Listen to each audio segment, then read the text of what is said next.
as well. Yeah, Ambyr and Ambrosia will have some resources they're talking about, probably a sheet that we could send off following the webinar, so probably next week sometime. And then again, this will be recorded as a resource. So if you guys have any questions, this is a small group today, feel free to put them in the chat. And they do have a spot for questions at the end, but if it's something that's relating directly to what they're saying, that will be beneficial for everyone. We'll definitely bring it up for them so that they know. And with that, so I'm Brianna Yoakum. I'm the Director of Accreditation here at Walker. I'm joined here by Sarah Carr. She's our Assistant of Accreditation. And then we also have Kinsey Birch. She's our Assistant of Accreditation as well, and she's just going to be behind the scenes today. And our presenters is Ambyr Rose. She's the Parents for Parents Program Specialist. We also have Ambrosia Eberhardt. She's a BLS, a CPC, and she's a Statewide Family Impact Manager.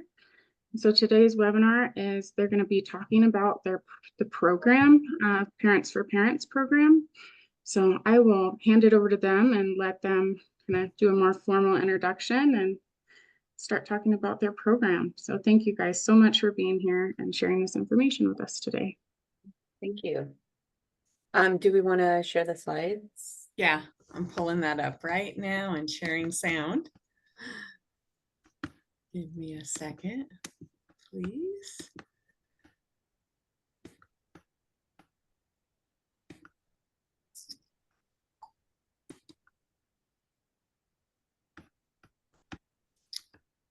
And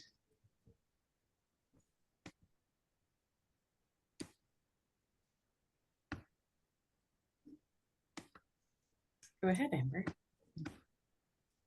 I want to give a disclaimer for this picture. It's a really old pic, well, not that really old, but these are all my children. There's actually one child missing, and I'm pregnant with my now 2.5-year-old. And then you can see my daughter in the pink sweater. She photoshopped herself into the picture because it's hard to get adult children all together at one time. So my name is Ambyr Rose, and I'm the program specialist with a kin for the Parents for Parents program. I've been with the program for next month, it'll be 2 years. But how I came into the parent advocacy world, parent ally world, I actually am from Los Angeles. So I grew up in California. I grew up in foster care there. And then shortly after aging out of care, I became homeless. I had 2 kids already by the time I aged out of care. And so within about 6 months after I left care, I was homeless and was homeless for about 3 years with my children. I had another baby. And I ended up, in a domestic violence relationship, had substance use disorder.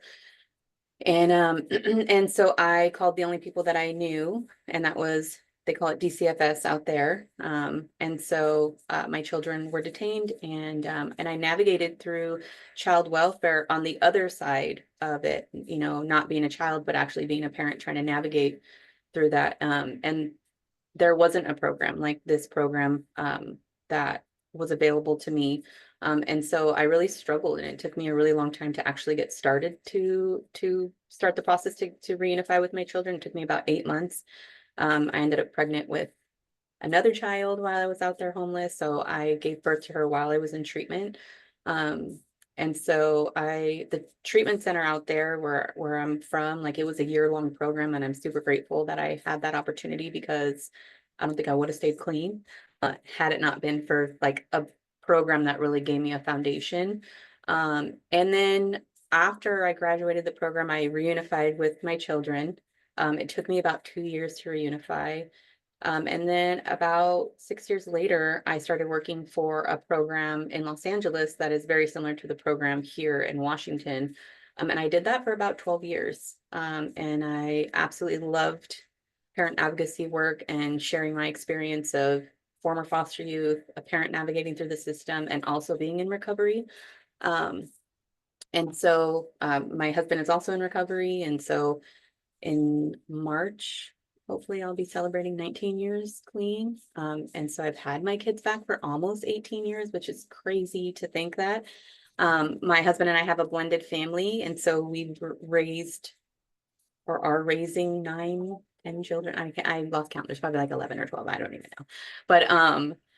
But it's the beauty of like being able to give back to, you know, not just the recovery realm, but also in for parents that are trying to navigate. And also there's a lot of us that have generational, you know, child welfare experience where it wasn't just us, but it was also maybe our parents or our siblings who navigated the system at different levels. So being able to go back and experience that. I moved here about 2 years ago just to be closer to my brothers and sisters. We all grew up in different homes in foster care. So we've been able to establish and build a relationship now here in Washington, which has been amazing. And the program that I worked for, I kind of just like stumbled across it and I was like, this is perfect, you know. I really truly believe in the core values of what the Parents for Parents program does, and just speaks to my heart. So I hope it speaks to your heart too, and you guys are able to utilize our program and what we offer parents who are navigating through a system that can seem very confusing and overwhelming at times. So I thank you guys, and I'm going to go ahead and turn it over to Ambrosia. Gosh, thank you, Amber. I loved your introduction. And I loved that your daughter like put herself in that picture. That's awesome. Hi, everyone. I'm Ambrosia Eberhardt. I am a mother of 5 children. I am the statewide manager over the Parents for Parents program. I'm a lived expert in child welfare. I use my experiences to impact local and state and a little bit of national and even international spaces in child welfare.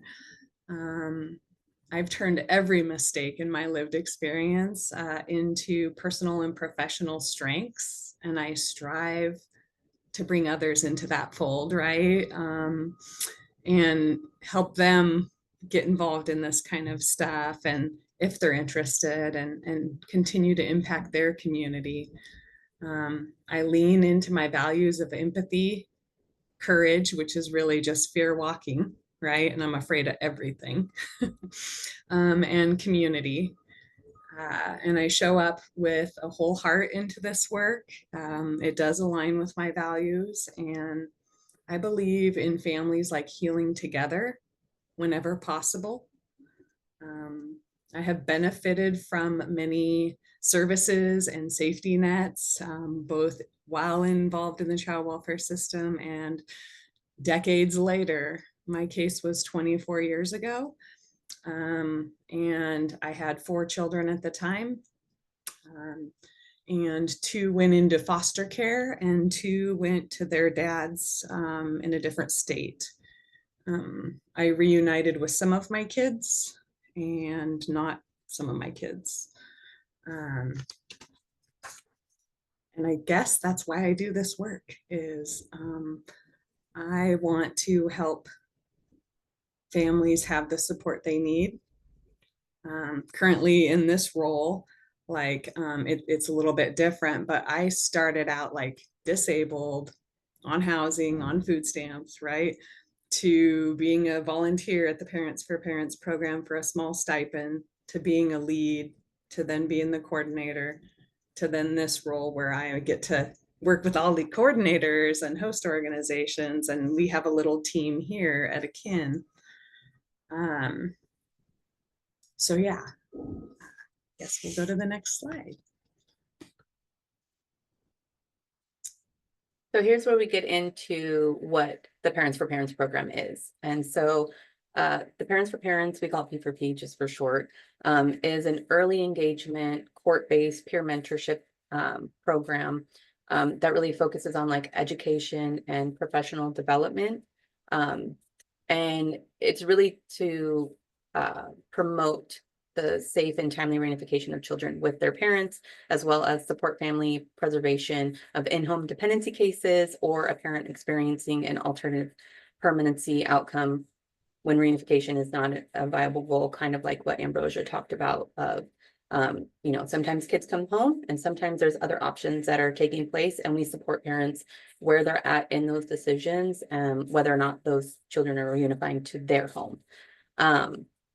And it was created, designed, and led by parent allies like us, who've experienced, navigated, and had tons of input and lived experience. And it's a partnership with child welfare system professionals to help. The ultimate goal is for, you know, families to reunite in healthy, safe environments. And we'll get into more about like what the engagement and the court-based and peer mentor, like the peer mentor, what that actually looks like as we move along during the presentation. And the history. And the history, yeah. So who is a parent ally? So a parent ally is those are lived experts that we have who have navigated through child welfare. And so, you know, we do have some requirements when it comes to like who can be a child welfare. Specifically for our program, there's other different parent ally programs throughout the country and throughout the world that have different requirements, but we want to make sure that our cases are closed, that we don't have an active case open, just because like we don't want to be going through the system as we're trying to help support other people go through the system. It can definitely be a conflict of interest. So making sure that our cases are closed, are living an example of what success and healing look like. And that looks different for everybody, but we want to ensure that, you know, the parent allies that are stepping up to the table to share their experience are in a better place and in a healing place, because we definitely don't want to focus on not that negative stuff doesn't come up, but we really want to focus on the experiences that they had in moving forward through their case. You know, we role model and train parents on how to use their life's challenges as opportunities for growth and to overcome and give back. You know, I am a true believer. I used to question all the time, like, why did I experience this? Or why did I have to go through this? And I am a true believer that there was a reason for it. And it's for me to give back to my community and to help change a system. And sometimes that happens from the inside out, you know? And so we want to ensure that our parent allies have that kind of perspective of like, this isn't about going and fighting anybody. It's about how can I do some internal work to then go and support those who need it, and make those changes through that. And the Parents for Parents program is only one way as working as a parent ally. There's tons of other ways that people work as parent allies all throughout the country in different various fields of child welfare. I'm trying to see. So we talked about, you know, their case being closed, but also they accept responsibility, kind of going into like the blame. You know, sometimes we hear a lot like, they took my kids, or instead of focusing on like the circumstances regarding children being removed. And so we definitely want to have that perspective when we're thinking about how to navigate through or support parents. You know, we want to make sure that we're acknowledging our part in it. And then being solution oriented as opposed to problem oriented, really focusing on like what solutions we can within ourselves, but also like how do we help parents really focus on solution. And as parent allies, we are not advocating for parents. We're teaching parents how to advocate for themselves. So we want to ensure that we're, you know, kind of keeping that fine line with ourselves and making sure that we know what that looks like in being solution based, as opposed to like focusing on problems, because we want to make sure that we're representing ourselves and helping parents really focus on solutions. So I think that's it for that slide. All right, we're gonna get into kind of the history of how like P4P got here. So in 2005, there was a founding parent ally, Brenda Lopez. She is amazing.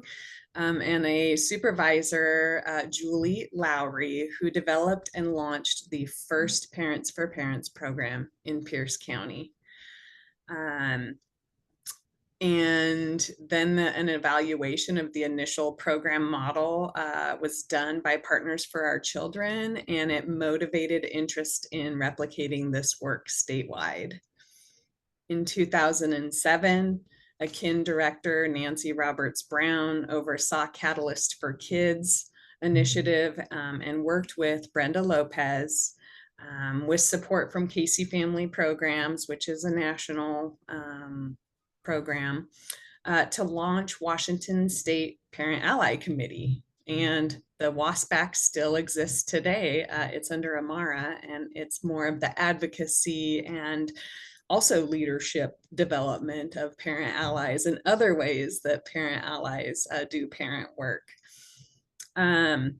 Initially, we were kind of called like parent advocates, and then veteran parents and parent leaders from across the state came together with an agency, court and policy leaders to work on strategies to reduce barriers to the families that are involved in the child welfare system.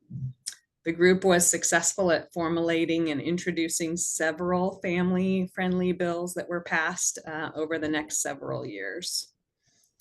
Amara began overseeing the WASPAC in 2020, and it continues to grow leadership in advocating for Washington State child welfare policy and practice reform. Nancy at Akin worked in collaboration with Jill Murphy, supervisor of King County's P4P and Family Drug Treatment Court, along with parent ally trailblazer Kimberly Mays and Elise Morrissey, to further develop and refine the program model. Their leadership was instrumental in the National Council of Juvenile and Family Court Judges evaluation, which honored P4P with the status of promising practice. In 2012, the Washington State Administrative Office of the Courts Court Improvement Program Steering Committee provided seed money that kind of really launched P4P in a few additional jurisdictions, to include Spokane, Snohomish, Thurston Mason. In 2015, DSHS at the time, that was also like DCFS, I think, and now it's DCYF, all these acronyms, right? They had to cut contracts and cut funding. And something that had to be on the chopping block was Parents for Parents, which led parent allies like us and policy leaders to mobilize on legislative initiatives. WASPAC helped us with this, the Washington State Parent Ally Committee. Parent allies working with legislators over the winter and into the spring of 2015, P4P became the first parent mentor program recognized by law in the United States and became legislatively prioritized to fund. Although that is a breakthrough for parent partner programs to receive state funding, the need to obtain adequate funds to successfully operate a statewide program and provide livable wages to parent allies continues to be a priority of ours. In spring of 2021, Akin worked with Casey Family Programs to expand the program to other states and tribal jurisdictions, or jurisdictions nationally. Right now, that's currently on pause. And then in 2022, we were invited to an OPD, Office of Public Defense conference, all expenses paid. And now we actually are one of the 3 agencies that are part of that conference. And it's called the Families Stronger Together Conference. In 2023, Akin advocated for and acquired increased funding to provide closer to livable wages. And although the full ask wasn't granted, we did receive $1 million, and we will continue to advocate for additional funding. Questions on that?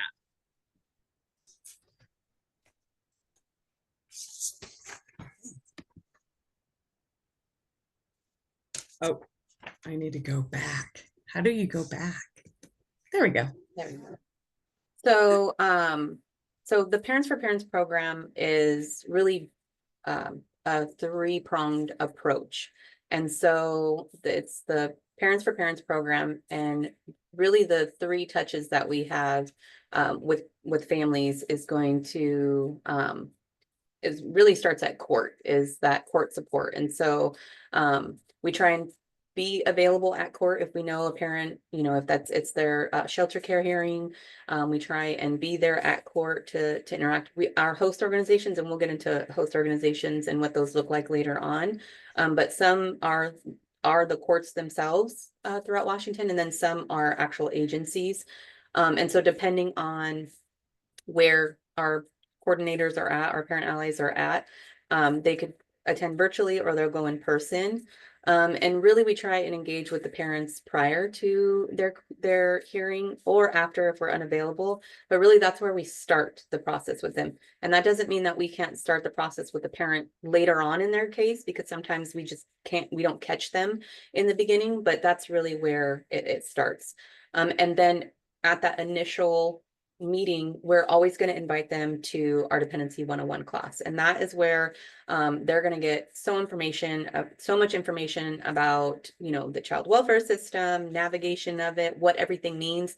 Ambrosia kind of just said, like, we have so many acronyms we give them. We call it alphabet soup. It's a document that basically has all the acronyms and what they mean. So we really want to educate parents as much as we possibly can. And that is a one-time 2-hour educational class. And we have tons of data that we're going to go over in regards to that Dependency 101 class and the impact that it has on the parents who attend that, and the impact that it's had on community partners as well, and they're like cheerleading for that. And then we offer ongoing mentoring, and so that's going to be like electronic, virtual, in person, one-on-one. And then we also, in some places, not every county has it. We have 201, which is an extension of our program, and it's really just like curriculum-based like support groups. So we have different topics like a housing clinic and building a support network and that type of stuff, because we really want to set parents up for success. But we are not going, you know, we understand as parent allies that we're not going to be the ones that are going to be moving forward with parents throughout, you know, once their case is closed. So we want to connect them with those natural supports that they have within their community. All of this is supported by the local advisory committee, and so we'll get into that. But the most important factor that I want everybody to take away from this is that parents can access a parent for parent ally at any time throughout their case. So it doesn't matter if it's at the very beginning or they're about to have a termination of parental rights hearing or whatever that may look like. If a parent needs support, a parent ally is going to be available to them to walk them through the end of whatever that's going to look like. And like I said before, we meet parents where they're at, regardless of what the outcome of their case is going to be.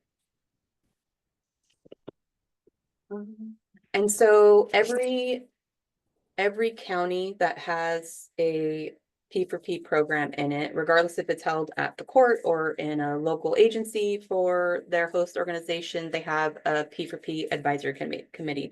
And that's really an opportunity for the P4P staff, you know, supporting families and the community partners to come together to really talk about, like, what are some of the concerns? What are some of the barriers that families are having? What are some of the barriers that the parent allies are having in reaching parents? Because sometimes we have that where we're missing them at court. We know cases are happening, but we just are like missing them. And so it's really to strengthen collaboration and really brainstorm about how we can all support, and for community partners to get to know what the P4P program is, how we're able to support. And we want that because it reduces those unintended consequences when we allow for different perspectives and values to be heard, and get the community's buy-in, because that's really important. And then it reduces stigma of child dependency involvement for parent allies. We want those people in the community who are supporting families at whatever level to know that we're not bad parents. We're not bad people. We were just in whatever circumstances we were in. And so it takes away that like stigma of like what it's like to be, and that we're human beings and great people behind all of that stuff that happened, you know? And so it brings the humanness back into the connections that we really want to form, because we want to model that for the parents that we're supporting as well. Like, how do they build their support network? And we do that with our advisory committee. So Ideally, a parent ally is the first person a parent sees at court, right? This can normalize, humanize, create community, connection, and instill hope, right? Like, I feel like we just, we're really good at showing a pathway forward with parents. We let the parent know that we have sat in a similar seat as them, while our experiences might be somewhat different. Like, we have been at that seat, at that court, at that first hearing, lost our children, like went through similar things. And we have insider tips that no one else is sharing with parents. And from a parent perspective on navigating the child welfare system. We have information, resources, ongoing support. Participation at the Parents for Parents program is the parent's choice. And that is really a value of ours, that it's not a barrier to reunification by being court ordered. It's a get to, not a have to. We collect demographic data and other information to help understand kind of the parent's current circumstances. And then we enter that into a little data system we have at our local host organization. Each host organization has their own system. And we exchange contact information. So we get the parents' way to contact them, and we share ways to contact us. And then we might also like literally hand the parent off to the attorney or another professional, right? When they come and approach, or do the intro. We are going to share a little video here just to show one county's experience with the Parents for Parents program before it was implemented, what it felt like when P4P was coming into that area, and kind of how that's been experienced from the bench, in this case from Commissioner Ressa in Spokane County.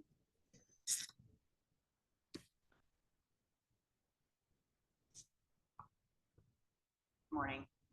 My name is Commissioner Michelle Ressa, and I'm a Superior Court Commissioner in Spokane County Juvenile Court.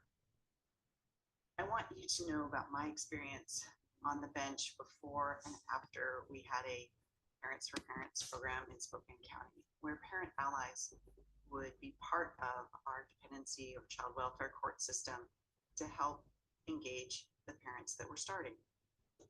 So before we had Parents for Parents, what I saw parents struggling with the most is those big feelings of shame, guilt, anger, mistrust, and none of those emotional responses were useful in getting engaged in their child welfare case so that they could get their children home. Even if their lawyer and their social worker and their court officer would try to instill hope and trust in them during the proceedings, they validly and thankfully honestly told us they didn't trust. It changed when they were able to meet with somebody who had a lived experience, who had been in their shoes, who had made it through, who had gotten their kids back, and could share that experience. Was incredible to watch. Many times before the Parent Ally program, parents would say to me, "You just don't understand. You have never been here. No one has ever taken their kids." And they were right. I didn't have the experience to be able to relate in the same way that somebody who has been through such a traumatic experience could. I think there was some concerns about what would happen if we had parent allies talking to new parents coming into our system. Would they fuel the anger? Would they tell them not to trust? Would they not assist the lawyer or potentially give different advice than the lawyer? Would they have to become a witness in a trial? And all of those questions and concerns dissipated very quickly. If you ask parent lawyers in my county today, they will tell you that their jobs have become easier and they can relate to their clients better when the parent ally has already helped diffuse and bring down some of those very high emotions that get in the way of having those good discussions about their options in the court case. The lawyer has to still do their job, and lawyers tell me all the time that having a parent ally involved helps them do their job. What I began to notice when we had more and more parent allies in a class that parents could take when their case started was better engagement, different engagement, showing up in different ways, showing up, of course, to their visits in different ways, showing up to their services, showing up to their court hearings, and at least opening the door for the possibility of trusting that the system wanted them to succeed. That's hope. It is incredible to watch. Our data supported that what we were doing was working. And I noticed a difference in those files that I could see that they had been part of the Parent for Parent program. As a judicial officer, how I can support the Parent to Parent program is doing things like this, doing a video for the class, or when the class used to be at our courthouse, going to the class, not talking about, of course, any cases, but telling parents directly from a court officer that the plan was to have them be successful in reunifying with their child. Many of these parents have had experiences in criminal courts, in potentially family law courts, where they don't believe that there is going to be effort and engagements and purposeful behavior to have them succeed, because they don't often believe that about themselves. What parent allies can do is start that conversation in a safe way for that parent to understand that they do have what it takes and that their child needs them. These programs move parents toward healing. So compliance in services is not an issue. Showing up to visits is not an issue. When parents begin to heal, they begin to just behave differently in the case. And engagement is not about compliance. And the Parent for Parent program can challenge your system to provide what parents need, because they offer a unique and priceless perspective of having been through it. Specifically, my court handles only cases of Native American families. So to have specifically parents who also have that Native ancestry talk to parents in a language that they can understand about cultural connection, about specific practices of their culture that will help them get through this case. As again, valid mistrust exists.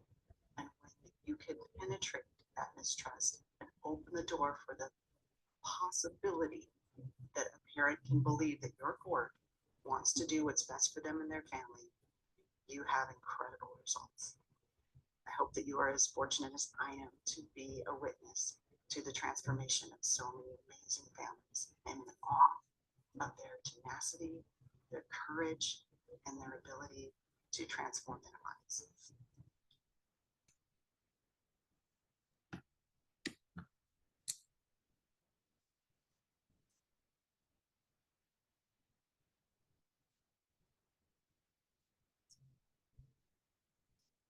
Is this you, Amber?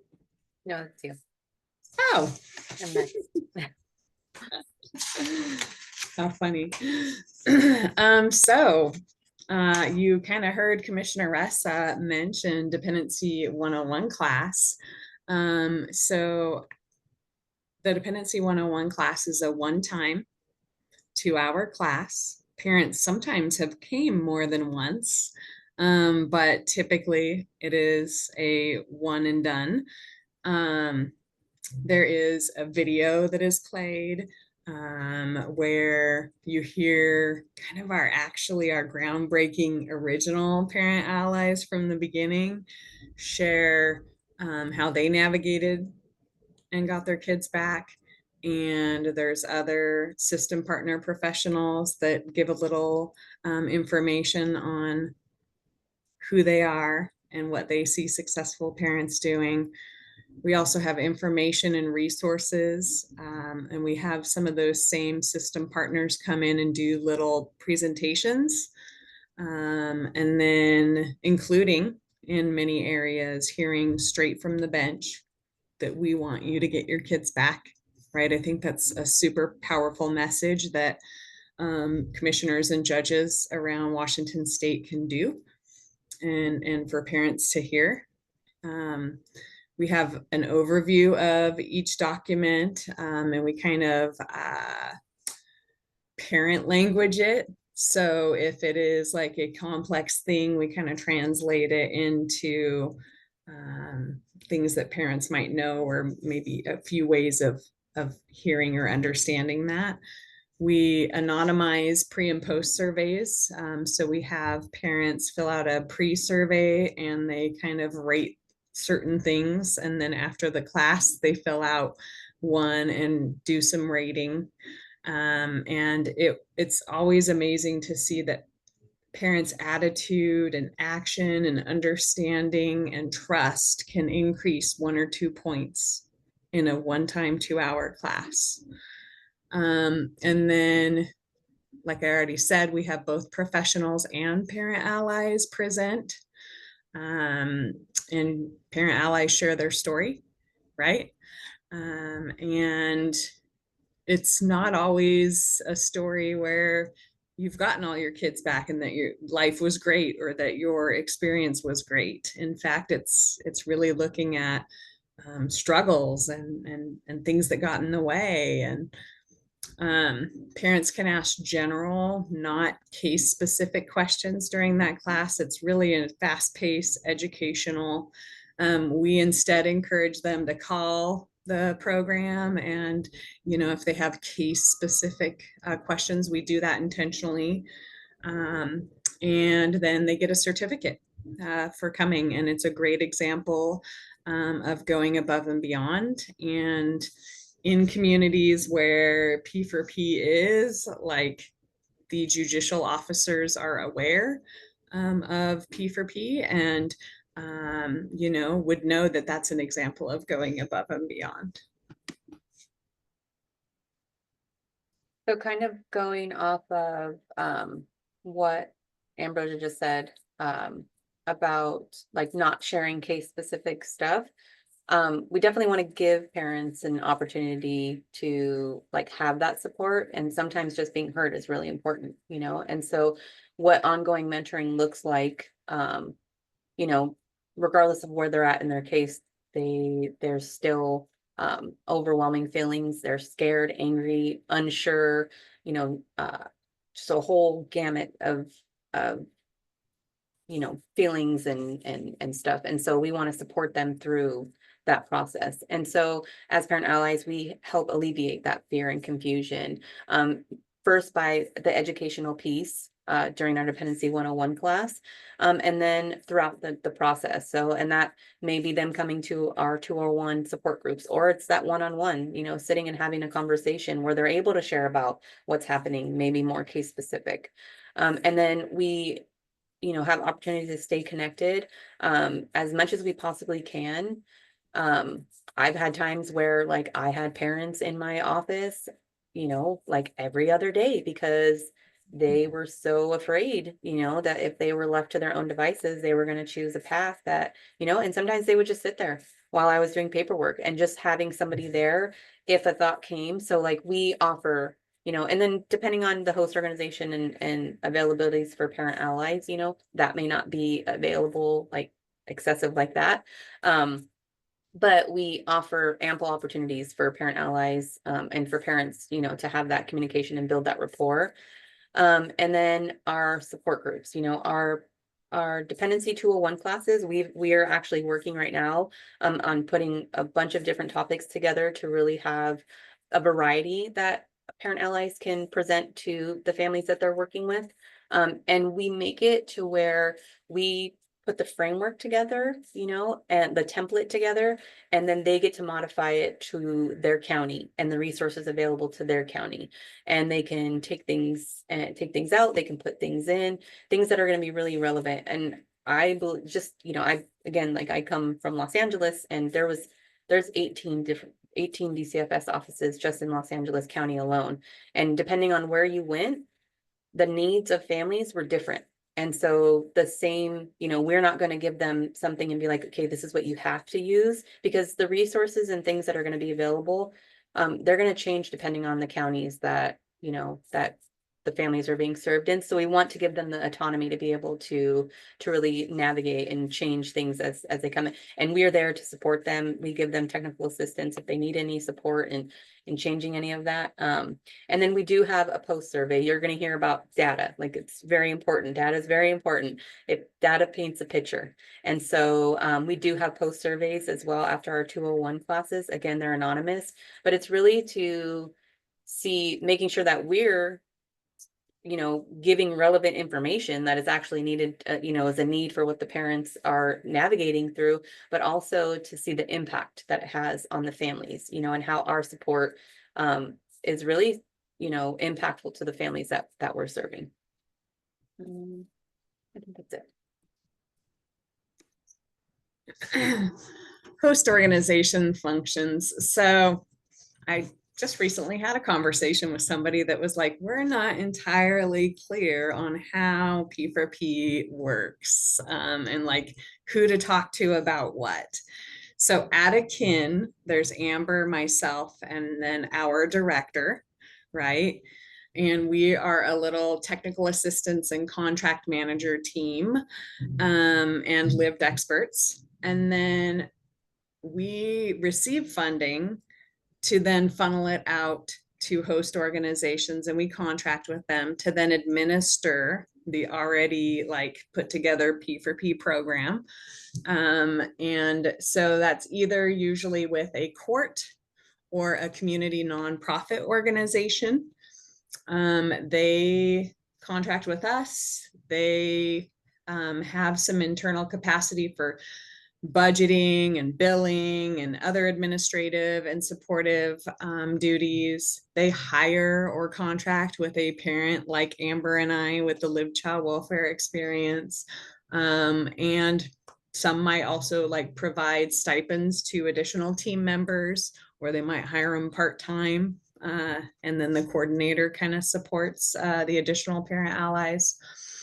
Then there is clinical or supervision available through the host organization to provide support to us parent allies doing this work, because we need somebody that we can trust, that we can take hard things to, that we can process how this is impacting us, and we can say, we can talk about triggers and debriefing and secondary trauma and compassion fatigue.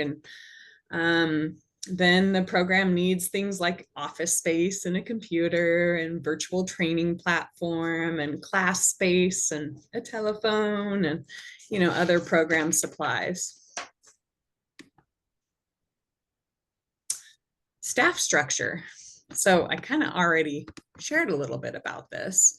But here's an example of if there was 3 parent allies serving at the program, then there was the parent ally coordinator, who is kind of the face of the local program, and they support the parent allies, but then they're also getting clinical supervision support. Then there's also usually, like a program director at that host organization. It's kind of cool that we're like parent led all the way through our structure. The only maybe except fors is we only have 1 clinical supervisor that's a parent ally, and I don't think we have a program director. So those are often other folks that don't have the lived child welfare experience, but it's not exclusive of that. It can be that. So the host organization will have their own onboarding process. And each one, however their onboarding process, they're going to have their own trainings and expectations for any parent allies or coordinators that are coming on. But from us here at Akin, we make sure that we offer training as well. And sometimes it's happening like simultaneously as they're doing their onboarding stuff with whatever host organization. We have our trainings as well. And so we run through the whole entire like dependency system, what that's going to look like, because they're taking this information and going and sharing about it at our Dependency 101 class to parents. We want to ensure that we've trained them enough to, along with their experience navigating, but also that they have kind of like the proper names and what that actually looks like. There were things that I didn't know, and I think they might call it something different here in Washington, but we had something called concurrent planning. It was, this is plan A, but plan B is that your kids are going to be adopted. And I thought that that meant that they were secretly trying to adopt my kids out, not knowing that that's just the plan of action in case reunification fails, And so I didn't know that until I actually started working in the parent ally field. So we want to ensure that our parent allies have the most information as they're going out to go and support families. So we go through the whole dependency system. Cultural competency. I think all agencies are really taking a look at their DEI, cultural competency, equity. We want to ensure that we're having conversations about that. Again, each host organization is going to have their own requirements and their own training on that, but we want to do our part to ensure that we're making sure that there is cultural competency when it comes to all areas, whether it's, age, race, sexual identity, tribal affiliation, all of that stuff. And then we want to make sure that we talk about boundaries. That I think not only do we have in our initial onboarding 14-piece training, but we have additional training on boundaries after that. Because it's so easy. And I think having being part of the recovery community and also serving as a parent ally in that same community, sometimes those lines can get really blurred. And so we want to ensure that we are talking about boundaries, what that looks like, work home boundaries, relationship boundaries. So we talk about boundaries a lot. All parent allies, we talk about mandating reporting. We do the training that is required, and talk about confidentiality. We have community resource sharing. So we teach them how to gather resources from their community, how to keep it organized, how to share that information out, whether it's through paper copies, through email, through text message, through social media. So we have, an in-depth training just on resource sharing. And then we go over the program components. So we talk about, that three-prong approach. We have in-depth, what would you do in this situation when it comes to court engagement? We have an array of different videos of an angry parent, or a parent that doesn't want to engage with our program, or a parent that's yes, please help me, because we want them to be able to visualize, and we do vignettes on what it's going to be to actually engage with a family at court in a very stressful situation. We talk about self-care. It's so important, not only as parent allies, just in general, especially in the child welfare field, because of the stories that we hear and sometimes the pushback that we have from community partners. We have to make sure that we're taking care of ourselves. And so we definitely want to start having those conversations. And again, it goes into how we're modeling that to the parents, so as a parent ally, I can really own what my self-care looks like, so that I can then share that experience with parents who also need self-care, even while they're navigating through child welfare. Role transparency and conflict of interest. I kind of talked about that, being somebody in the recovery realm in the community, and what that looks like when somebody comes and says, hey, parent ally Amber, I know that we go to meetings together, but I really need support with my dependency case, and the conflict of interest that happen. And so we definitely want parent allies to know how to navigate through that, how to sometimes pick a side on what you have to do, pick your hat that you're going to wear, and you got to stay in that lane. And then again, I've said it multiple times, data collection. We have extensive training on data collection. Again, each host organization is going to have their own way of securing and how they document that, but all the touch points that we have for parents is all the same. And so they, submit the reports to us so that we ensure that we're getting that information, and we can paint a good picture of how many parents are actually being served, what those touch points were at the end of the year, because that helps us with our asks when it comes for support, whether it's financial or just buy-in from different programs. Did I forget anything? No.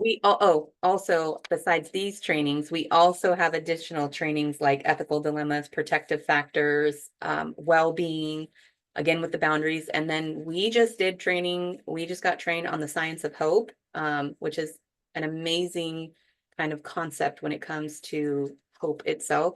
If you guys haven't looked into that, you guys should. But it's something that we're offering to our parent allies as well. Yes, we're hope navigators, right? Yeah. So we have kind of some do's and some don'ts. I'm going to go over the do's. Amber's going to go over the don'ts. So the P4P do's is like we educate about the system, we give resources and insider tips, we demonstrate working relationships, which I know is something the courts look at, is for like us to have a working relationship with people we might not always agree with. We offer experience, strength, and hope. There's community resource sharing, program components. We explain jargon and roles. We translate system, not only like from the system perspective to parents, but also then parent perspective back to the system. We collect data for research and CQI. We really train heavily on don't give legal advice, right? We're not attorneys. And that we also don't case carry and case note. We are a light touch program. We do that intentionally so that every parent could have access to us if they wanted.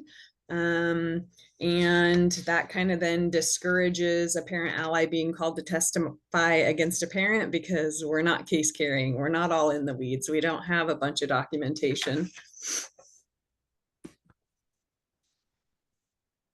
Yeah, so kind of what Ambrosia just talked about, we do not give legal advice. Sometimes on your It's slide. okay. No, it's okay. Sometimes parents come to us with like a situation where they're like, I don't know what decision to make, and all we can do is provide them with the information. We never are going to tell a parent, I think you should do this, or I would suggest you would do this. We just provide them with the information, and anything that has to do with legal, we are always going to refer them back to their attorney. That's something that you should take back to your attorney and ask them and weigh out your options. We do not go to parents' homes. All interactions are either going to happen at the host organization or a location that is like for the Dependency 101 class or the 201 class. It's that we're not meeting them at their home. We want to make sure that we're in a place where it's public. There are, other people around, and we're in a safe space. We don't case note, kind of what Ambrosia talked about already. We do not want anything to be subpoenaed or anything that they've shared. And really our interactions, like we sometimes ask parents to like limit the information. Like we don't need case specifics, we just want to know how we can support you with what you're kind of navigating through right now. We may put like, the parent's name, number, the date and time, and like gave a resource. Like it's very generic and very simple like that. We're not doing case specific notes. We don't share information, so we have confidentiality with our parents. And so one of the things that we have, we give a certificate, not only for the parent to be like, I did this, and I know for myself, like just getting anywhere when I was out in the streets doing whatever, like that was a big deal for me, so to have a certificate to show like I attended this class. But it's also in like if a social worker was to call us or a parent attorney and say, did that parent attend the class? We don't want it to make it seem like maybe they didn't, or because we don't know how they might interpret that and put that in the court report. So we would always say, if the parent attended, they're going to have a certificate, and so that parent can share that information in a way that they would feel comfortable. So we're not taking on that responsibility. We don't give rides. We do not have insurance for that, first of all. And there's just too many risks when it comes to that. And so again, when we're meeting with parents, we want it to be either in our host organizations or those other places that I mentioned. We don't do case advocacy. We are teaching parents how to advocate for themselves. And, a lot of times that may look like them calling us and just saying all the things that they would want to say, inappropriate or not. to their worker or their attorney, and then how do we reframe that in a way that you can express your needs, you know? And so, but we're not going and calling a worker and being like, why are you doing this to my parent? We're really teaching them how to, you know, reframe and communicate in a way that's going to be productive throughout their process. We don't have unsupervised contact with children. I don't believe that actually happens very often, but it's just part of our contract. We don't give advice about case decision, you know, kind of like I said in the beginning. We're always going to give them all the information and allow them to make decisions for their family. You know, they're going to know their family best. We don't make decisions for them. We do not supervise visits at all. Again, like that is not our role, responsibility. There are agencies and programs and other people responsible for that, and we have to stay in our lane. And we are not a parenting program, so we are not teaching parenting skills. There might be some 201 support groups where parenting topics may come up, but it's not us as the facilitators of that group to be giving a curriculum on how to parent your children. It's really just an opportunity for parents to be able to share with other parents, like how they did this or what their experience was with that. But it's not a parenting program. No, that was a lot. Yeah. Any questions so far? I know we just went through a lot.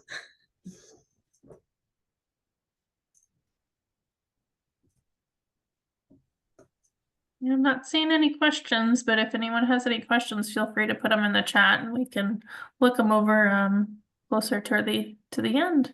Okay. So parent ally leadership training. So we are always working with the parent who's going to make it. That's like what we say to ourselves, and training them to replace us. It is a phenomenon called generative capacity where we build upon our proven positive outcomes. It's like if I help two people who help two people who help two people, like I feel like we're creating more of what we want, right? From the child welfare system, like to go on and do great things.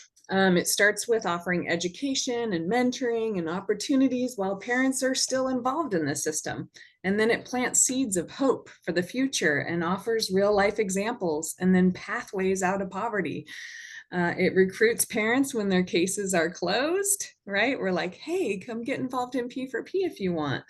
And then we train them at a next level and promote and build, you know, carry on that support network in that way. We're always kind of promoting, you know, higher education, right? Many of us have went on and done some college or technical skills training, and or we're doing things like Hope Navigation. So then we have like an accreditation or whatever that might be called. I will say that, you know, I went from the system to college. Took me 6 years to get a 4-year, but anyway, I needed a lot of support and resources. And then, like I already shared with you, my volunteering, and then, you know, very, very, very part-time, and then part-time, and then, you know, kind of just how that worked for me. And we see that with a lot of parent allies, similar pathways. Yeah, we'll see a lot of our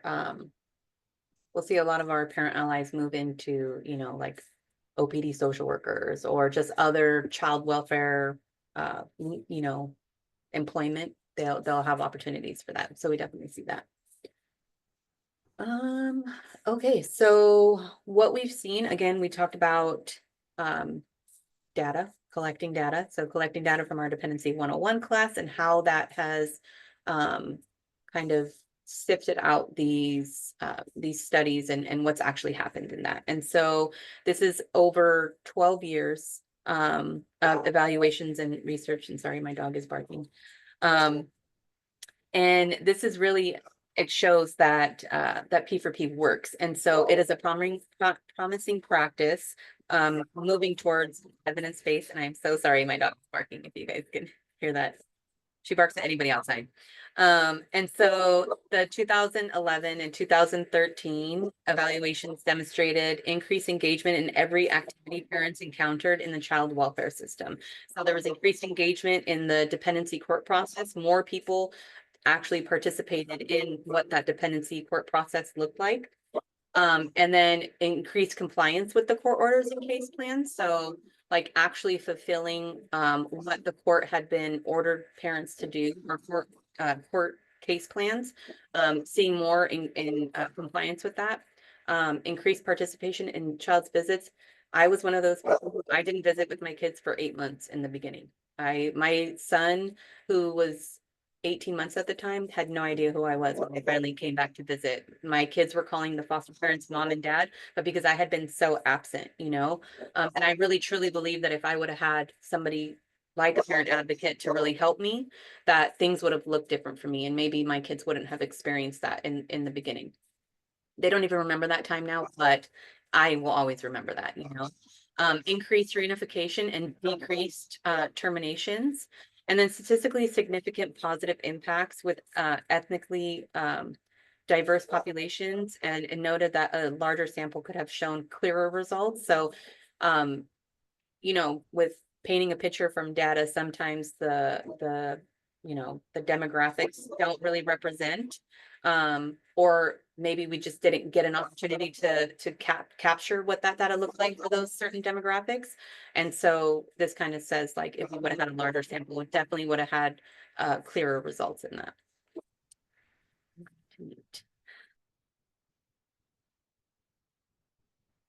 Do you want me to take this? Oh, this one is mine. So our next research that happened was done by Children and Youth Services Review, and there was one from Chapin Hall. And it looked at our one-time 2-hour Dependency 101 class specifically, and compared the pre and post surveys that we collect from parents. And it showed that just from coming to our class, parents had a positive change in attitudes, an increased trust in the child protective services process, a better understanding of professional roles, an increased awareness of the case challenges, and an increased belief that parents have control over their case outcomes. Again, from a one-time 2-hour class. That took me a year in my case to get to some of this, and that was before P4P existed. So I will also echo what Amber said. I wish I would have had this in my child welfare case. Then we go on to our most recent evaluation. It was a quasi-experimental design. It covered both urban and rural areas. It looked at counties. I believe it was, oh my gosh, Mason, Snohomish, and Spokane. And the outcomes were pretty awesome. So it looked at parents that didn't come to Dependency 101 class, that had similar similar cases, and then parents that had similar cases that did. And it showed the parents that came to our class, 70% of them reunified compared to just 53% of those who didn't come to the class. That's a 17% increase in reunification. It also showed a decrease in parental rights being terminated. And then Spokane, actually, it looked at the whole program model. So all the 3-prong approach, the additional mentoring, the 201 classes, the drop-in, the subsequent hearing outreach, all the other stuff that we do. And parents that engaged in the full program model, 79% of them reunified compared to the 53%. So those are great outcomes. So now that you guys know kind of like the gist of what our program does, how it was put together, and the services we provide, we're always looking for ways to partner. And so as parent allies, you know, us like going out into the community and being aware of what is what the current community resources I discussed earlier, that resource book. We're always having our parent allies keep that up to date, what new resources are out there, taking out the old stuff, And it's a way to stay connected to the resources in your area. Connect system involved parents to P4P support. So if you have parents or clients or families that you know where they're system involved, refer them to the P4P program in your area. It could be something as simple as you calling and saying like, hey, I have a client here who they're trying to navigate through this. We don't know what to do. Can I connect you guys? It could be something as simple as that. We want to recruit parents with closed cases for our community. So if you know somebody who they navigated through the system, regardless if they were unified or not, but are in a different place, and they close their case, let us know and see if we can link them up with somebody in that community to see if they could be a parent ally. Parent allies promote and plan reunification celebrations. And so we're always looking to community partners in the areas where we're going to serve them to help celebrate and cheer on those families that have reunified. And so parent allies every year, they put it together with their host organization, and they try and get as much buy-in and community support as possible. Share value of attending group educational classes, and then building communities around families with your local program. I talked a little bit during the community advisory, the advisory committee part of it, where we get to discuss like what are some of the barriers that we may have in engaging with parents, and specifically in the recovery field. Sometimes when parents are in treatment, they're unable to attend an outside meeting, and so we've been trying to think outside of the box and how we can support that.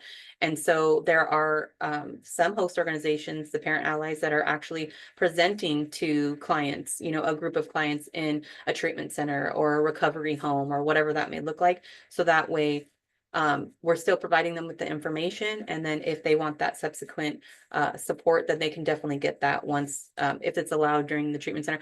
So in LA, the program I worked for, we did a lot of that, where we went into, we would just find a way that we could get and go and present we called it something different, but basically it's a 2-hour informational class.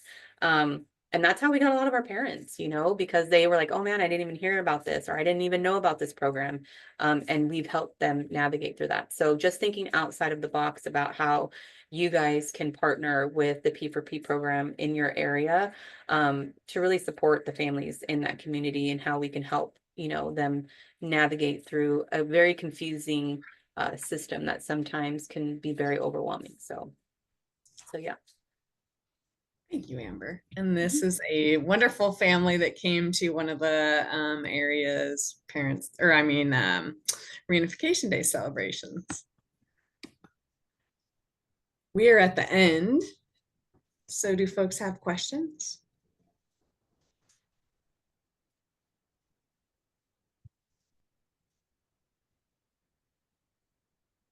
Yeah, feel free to just since there's a small group, feel free to chime in with questions, or again, you can put them in the chat. We'll give it a few minutes and then we will close out for the day.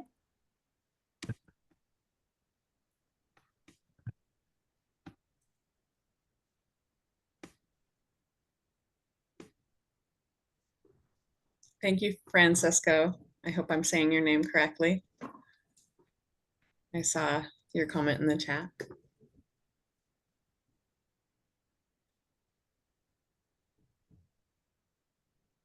Give everyone back a little chunk of their day, but I want to say thank you to Amber and Ambrosia for being with us today, and sharing your passion and all this information for your program. We're very appreciative of you both for being here. So I just want to let everyone know that we will email this information with the slides, and a survey will be attached to that in the email. So the next slide is our contact information. I don't know if anybody has any questions, or like they weren't comfortable sharing here. But yeah, you guys can reach out to either one of us and we will get you the information that you might need. Great, wonderful. Right. Any other questions or comments? All right. Well, thank you again for being here. Thank you guys so much for having us. And absolutely. All right. Well, I hope everyone has a great rest of the day. Thank you so much. Thanks. Bye. Bye.